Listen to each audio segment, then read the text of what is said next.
Au menu de cette édition, devenez soigneur d'un jour, c'est ce que propose le zoo d'Asson dans les Pyrénées-Atlantiques. Les Pyrénées justement vues d'en dessous, avec une balade souterraine encadrée par des spéléologues non loin de Perpignan. Et on commence à Salles-la-Source en Aveyron, où des habitants se battent depuis des années contre l'exploitation de la cascade du village par une petite centrale électrique privée. Et depuis des années, leurs panneaux de contestation ornent le bord de la route, mais aujourd'hui, on les menace de fortes amendes s'ils ne les enlèvent pas. Les panneaux qui dénoncent l'exploitation de la cascade de Salles-la-Source sont officiellement indésirables. La semaine dernière, le président de l'association Ranimons-la-Cascade a reçu un appel de la gendarmerie. S'ils ne retirent pas leur pancarte, ils devront payer 1 500 € d'amende pour chacune d'entre elles. On va d'abord s'expliquer, on va contester cette décision. Enfin, ça fait 7 ans que ces panneaux sont là et qui ne suscitent aucune contestation. Il y a des panneaux tout le long de la départementale entre Rodez et Conques et personne ne dit rien.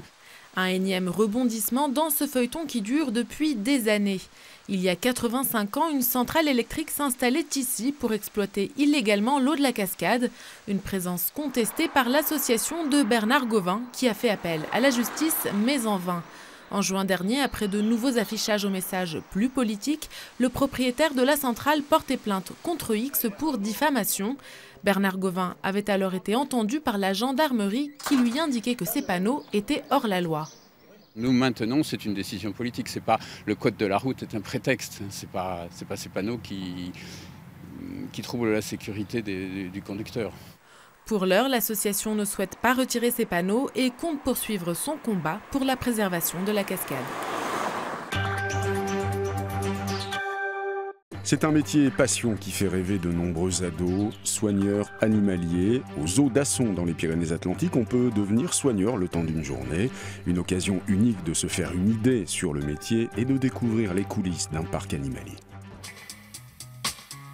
Les lémuriens l'ont compris, ils vont avoir de la visite.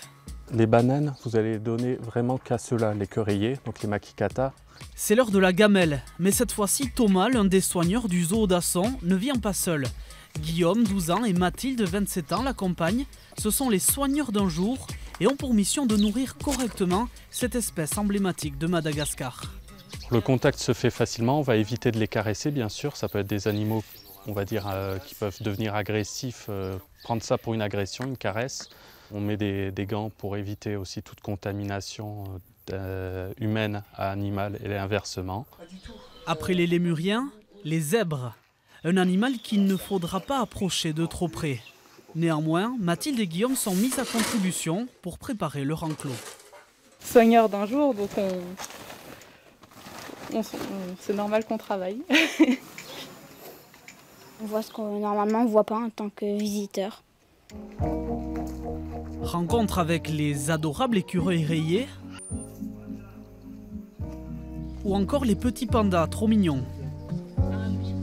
Une occasion unique de découvrir les coulisses du zoo et de voir les animaux de plus près.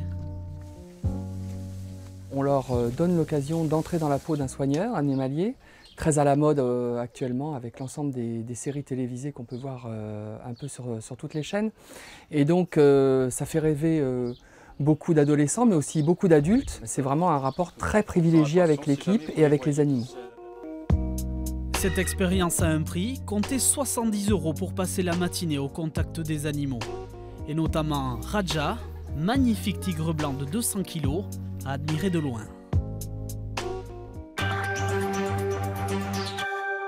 C'est une des activités estivales préférées des Français et des touristes étrangers qui visitent notre pays, s'offrir une descente en canoë ou en kayak. Alors évidemment, sur certaines rivières, on frôle l'embouteillage à cette période. Ce n'est pas le cas de la Vézère en Dordogne qui offre, elle, un visage plus sauvage et plus tranquille. Faire du canoë en Dordogne, cela ressemble parfois à ça, et parfois à ça. Passé le week-end du 14 juillet, les activités nautiques explosent dans le département. Et si la rivière Dordogne attire en priorité les touristes, la Vézère, à quelques kilomètres de là, connaît elle aussi sa vague estivale de pagayeurs. A priori, on va faire un canoë à 3 et 2 briots. Les vacances ont commencé la semaine dernière. Cette année, le 14 juillet, c'est un pont. Les familles se retrouvent, des amis, et puis le monde est là. Donc c'est le démarrage de la très haute saison. Chaque base est différente. Pour moi, c'est environ 60-70 canoës la journée. Pas de quoi refroidir ces vacanciers venus des Hauts-de-France et en quête de dépaysement. C'est vrai qu'on est dimanche, c'est les vacances, voilà, donc il y aura peut-être un peu de monde, mais bon. Malgré tout, avec ses bases étalées sur plus de 50 km, la Vézère reste tranquille, même en été. Un caractère sauvage et paisible qui a séduit ces pagayeurs allemands. Nous avons fait du canoë sur la Dordogne il y a quelques jours et il y avait plus de monde. Ici, c'est plus calme, il y a moins de courant et on a le temps de profiter de la descente. C'est très agréable. Ajoutez à cela des conditions hydrologiques optimales en ce début d'été, tous les ingrédients sont réunis pour que les bases nautiques fassent le plein. En Périgord, le nombre de pratiquants occasionnels du canoë est estimé à près de 500 000 par saison. On termine par une plongée dans les entrailles de la Terre avec une excursion pas comme les autres, une balade sous les Pyrénées au départ de la grotte des Grandes Canalettes.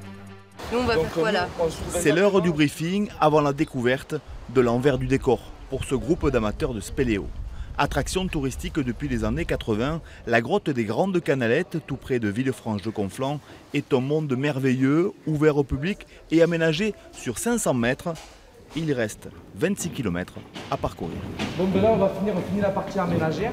Et puis on va enjamber la barrière et aller continuer l'exploration dans la cavité.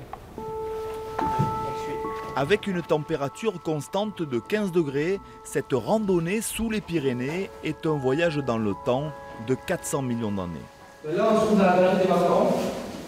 À la découverte de stalagmites, celles qui montent, et de stalactites, celles qui tombent. Un paysage souterrain que découvre ce photographe spécialisé. Fin connaisseur des cavités dans toute l'Europe, Rémi est enthousiasmé. Des stalagmites qui sont juste en dessous, puis si on regarde bien, on a des petites gouttes d'eau là, c'est assez sympa. Ce que j'aime ici, c'est plutôt l'aspect grand volume, avec autant des choses qui sont très massives, et puis on a des choses aussi qui sont très fines. Donc du coup, on a un beau contraste. En termes de couleurs, on est plutôt sur des couleurs claires, plutôt lumineuses. Donc on n'est pas du tout dans une grotte qui est sombre et qui est effrayante. On est plutôt sur un univers assez merveilleux. Et ça, c'est vraiment extraordinaire. Accessible, cette randonnée d'une durée variable en fonction des participants nécessite toutefois l'encadrement obligatoire d'un club spéléo ou de professionnels brevetés, car on peut facilement se perdre dans ce merveilleux labyrinthe souterrain avant le retour au cœur de la grotte aménagée.